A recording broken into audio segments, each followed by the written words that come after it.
What is up, guys? It's your boy, the Edge of Cacus, and today, Bungie's been dropping a bunch of different reveals for the upcoming Edge of Fate expansion. They first released a Developer Insights article, and then on top of that, they've been revealing a bunch of new armor sets and ornaments coming with the Edge of Fate. So we're going to look at all of that, and so let's get started. Now, first things first, let's take a look at that brand new Developer Insights article titled Weapons and Gear Tiering. So, Bungie says the rewards team is here today to talk about gear tiers in Destiny 2: The Edge of Fate. New loot to chase in Destiny 2 should provide meaningful choices and upgrades to your arsenal. Loot should offer new build crafting options and novel ways to play, and there should be some prestige coming from tackling the hardest content reflected in rewards with perks and visuals to show off to your peers. So, in the Edge of Fate, we set out to accomplish several goals to make Destiny 2's loot chase more meaningful. Gear tiering aims to provide new buildcraft options and novel ways to play, particularly with armor set bonuses, which they covered in a previous TWAB, and seasonal weapon mods, and for each gear tier to provide a new mechanical benefit. This means that new drops will present more direct upgrades to your arsenal. That said, perk synergies are still the prized chase on weapons, and even lower tiered gear with synergistic perks may be stronger than higher tier gear. And that's true. Like, okay, you got a tier 5, but every perk is dog water. You're not gonna want that, right?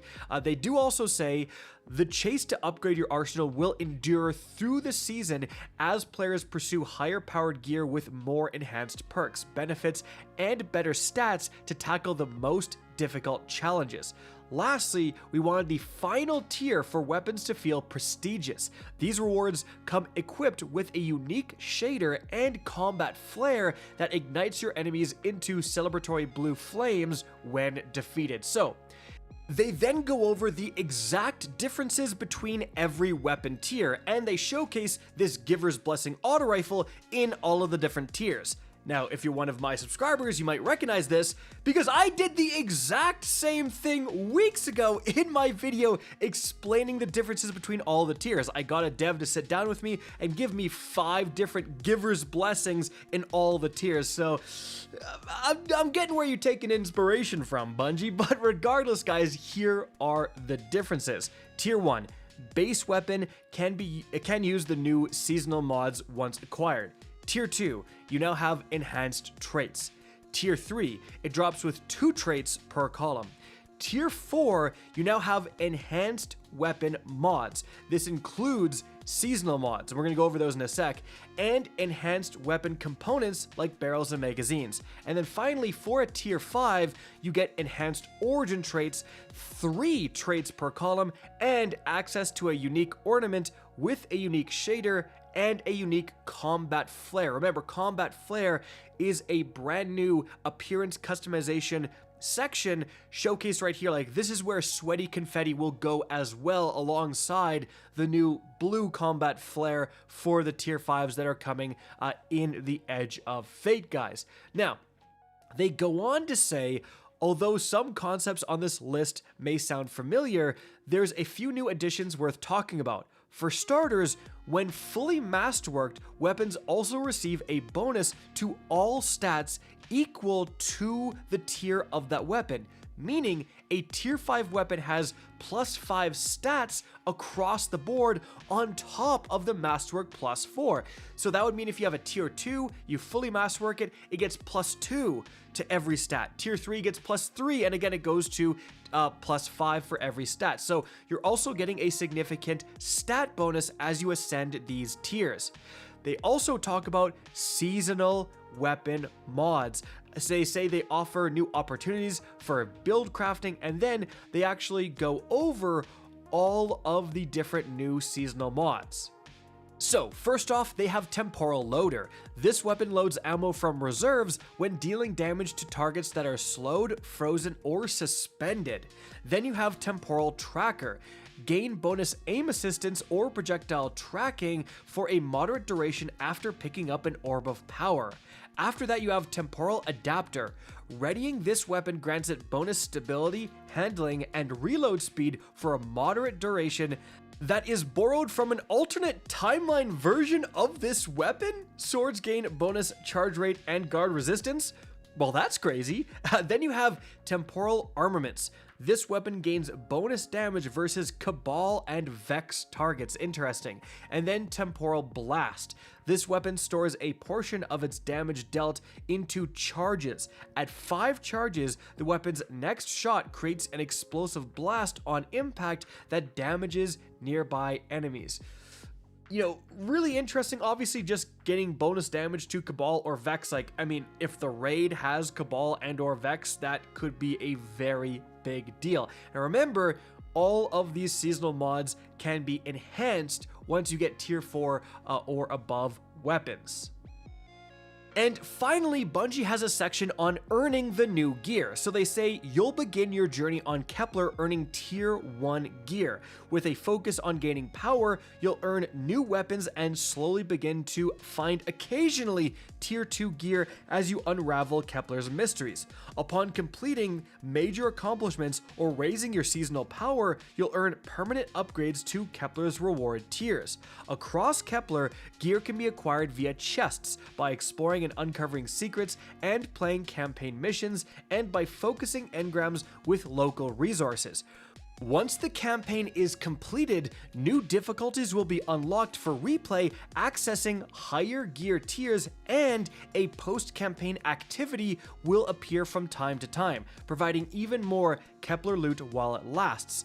Throughout the portal, modifiers will up the challenge but also increase your chances of more rewards. The harder the undertaking and the faster you complete the activity, the higher the reward score you'll earn, providing better chances to earn higher gear tiers at the end of the activity. Lastly, once the raid opens, players will find new challenges to acquire pinnacle tiered rewards. But we won't spill what the raid team has cooked up quite yet. That said, the challenge is mighty, but the rewards are just as sweet. That is very interesting, like a post-raid extra thing challenge where you can go and get maybe guaranteed tier 5s. They also say, finally, we look forward to seeing how players engage with gear tiering. Some players will set goals to acquire the highest tiers, aiming for those God roll tier 5 armor and weapon drops across the game. Others will target tier 3 rewards, similar to our old adept weapons in terms of power and perks availability. Ultimately, players can decide what kind of tiers they wish to chase, and with 3 distinct ways to target gear tiers across Kepler, Portal, and Raid content, we're excited to see where and how people acquire new gear. So, that is it for the Developer Insights article, but as I said previously, Bungie has been tweeting up a storm revealing even more. First of all, they say, welcome to the edge of fashion. Ran out of time for a fashion show on the stream yesterday, but wanted to highlight the new armor sets to earn coming at launch. And the first one they show is the new Trials of Osiris armor set for the Warlock, guys. This was previously not seen anywhere before, so this is the first time we are seeing this. Then after that, guys, they say second, our Hunter has been adorned with Crucible armor. First of all, looks like a Mass Effect set, which is funny because we had the Mass Effect crossover already. But the next 2 sets, like this one and the next one, I did show off in my Armor 3.0 video. So I'm going to show right here the set bonuses that come with this Crucible set as well. And then finally, guys, we have the last set being the Titan wearing the armor, the Bushido set from Pinnacle Ops. So you get this from Pinnacle Ops. They say coming to the portal on July 15th, 2025. And again, here is the set bonuses for this particular armor set. So again, the Trials of Osiris one is the brand new one. On top of that, guys, they gave Crips here, who has a YouTube channel dedicated to Destiny 2 fashion, a look at a brand new stone guardian ornaments coming in the Edge of Fate. They say this will cost silver, but will also be available for Bright Dust later in the season. So right here we have the concept art for the Titan, and then after that, guys, we have the concept art for the Warlock, and then finally, guys, we end here with concept art for the Hunter. This set does look pretty sick. Can't wait to see it actually in game.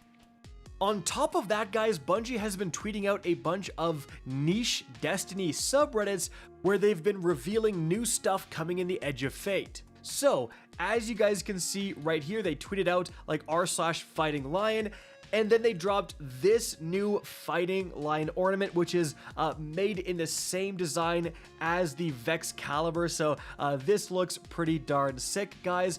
And then also we have a new Vex themed armor set that is again made with that exact same theme, that Vex Caliber theme that they posted to the Destiny fashion subreddit. So here is the Titan this looks actually really sick. I love this armor set. And here is I believe the Hunter, and then finally, guys, we end here with the Warlock. The capes and the Titan mark and the Warlock legs go hard with that armor set. I love the glitchy effect. Again, really interested to see how that looks in game, guys.